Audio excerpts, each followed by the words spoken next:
to Daily CCR Reflections. Let's begin by signing ourselves. In the name of the Father, and of the Son, and of the Holy Spirit. Amen. Let's begin with a reading. A reading from the Gospel of St. Luke, chapter 12, verses 8 to 12. At that time, Jesus said to his disciples, "Everyone who acknowledges me before men, the Son of Man also will acknowledge before the angels of God. But the one who denies me before men will be denied before the angels of God. And everyone who speaks a word against the Son of Man will be forgiven. But the one who blasphemes against the Holy Spirit will not be forgiven. And when they bring you before the synagogues and the rulers and the authorities, do not be anxious about how you should defend yourself or what you should say. For the Holy Spirit will teach you in that very hour what you ought to say."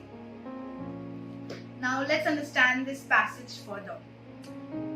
Basically, this passage tells us Jesus telling us and his disciples about the importance of the works of the Holy Spirit in our lives.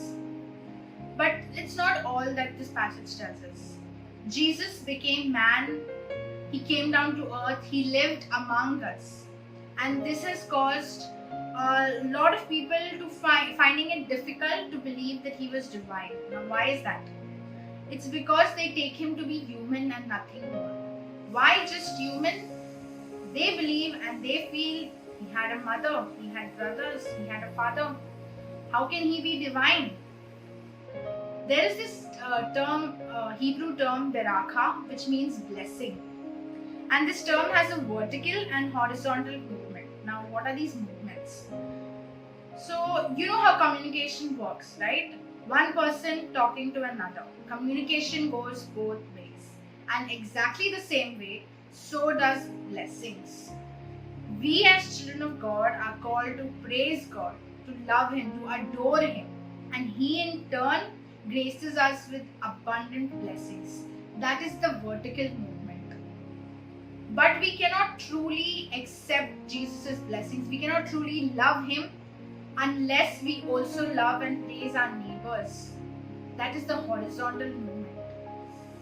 And that is how the vertical and horizontal movement come together. Jesus is telling us that when we acknowledge Him in the presence of humans, in the presence of human authority, He will do the same for us and acknowledge us in the presence of God. He promises us that. He is also telling us about the importance of the works of the Holy Spirit in our lives. He tells us that we don't need to fear defending ourselves in the face of persecution, but instead to have faith, to believe in the Holy Spirit, that the Holy Spirit will guide us in that moment when we need it the most. It is in this passage that Jesus talks about the unforgivable sin. Now, what is this unforgivable sin? Verse 10 says, "And everyone who speaks a word against the Son of Man will be forgiven, but the one who blasphemes against the Holy Spirit will not be forgiven." What does Jesus mean? He's saying that talking against the Son of Man will be forgiven, but not the Holy Spirit.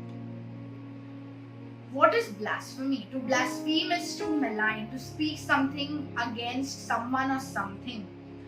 But in this context, it means to be stubborn, to think of ourselves almost equal to God and take Him for granted. The unforgivable sin here is hypocrisy, that is playing a part, pretending to be something. A hypocrite is never genuine. He is always acting, he's playing a part, he's doing something which is not real.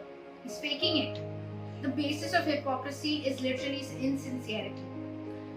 God would rather have a blunt, honest sinner than someone who only pretends to be good, only pretends to do the right things, and is judging somebody else for the same wrongs that they themselves are committing. God is asking us to have faith in the Holy Spirit, to believe that the Holy Spirit will give us the strength, the power to proclaim our love for God and proclaim our trust for God in the face of adversity, in the face of persecution. Now, what does it mean that the Holy Spirit will guide us? So, have you ever had any instance in your life when you were nervous, you were scared, you were so afraid of something, of doing something, of saying something, but it went extremely well? Let me share a personal example. So, about 2 weeks back, I had an interview with a hotel for interning as an industrial trainee. And like any other student giving their interview for the first time, I was extremely nervous. Extremely nervous, but at the same time excited. Of course, I prepared myself for any questions that they might ask me, but that didn't mean I wasn't scared. And an hour before the interview, my mother happened to ask me, "How are you feeling? Like, are you excited for it and all?" And I said, "I am excited, but I'm nervous. But I do know one thing," and I quote when I say this. I told her, "Mama, I am not giving my interview today. It is Jesus and the Holy Spirit that are going to give the interview today, and I'm sure it's going to go lovely." And you won't believe, my interview went amazing. I actually enjoyed myself. I felt comfortable, and whatever questions, whatever I was worried about happening in the interview, it didn't happen. It went so well. The interviewer actually told me that she was very happy with all that I have done, and was actually praising me for how the interview went, and I did get a good feedback. And I know and I believe that this was the Holy Spirit that worked within me. That I could not have done this unless I actually had faith that it was Jesus and the Holy Spirit giving my interview. It's instances like these, small happenings, an exam, a test, an interview, anything. It's instances like these that we need to believe that the Holy Spirit has graced us with its presence, because it has. We need to believe, we need to accept these blessings that the Holy Spirit is showering on us. Jesus is promising us that all we need to do is have faith, believe, and give ourselves and our problems to God and the Holy Spirit, and we shall be saved. Jesus is only asking that we love Him, that we adore Him, that we believe in Him, and that we do so with our entire body, mind, and soul. And trust that the Holy Spirit will work its wonders within us. And it will grant us true peace in the face of adversity, and it will guide us when we need it the most. Think about it. Are you ready to declare Jesus? Are you ready to proclaim it to the world that Jesus is my God and I have faith in Him, I trust in Him, I believe in Him? Are you ready to place yourself in the hands of the Holy Spirit and give yourself up entirely to it? Are you praising and thanking God for all that He has done for you, even the tiniest little thing? Let us go ahead and pray and ask God to shower His abundant blessings on us, that we may be filled with the Holy Spirit. Let's conclude with a prayer. Abba Father, thank you for all that you do for us.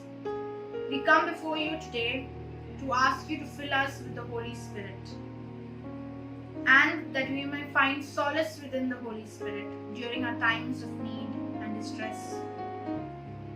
We only ask that you grant us your blessings as we put our faith and trust in you, body, mind, and soul, and that in our time of need, you are with us, and that we are filled with the Holy Spirit. We ask this through Christ our Lord. Amen.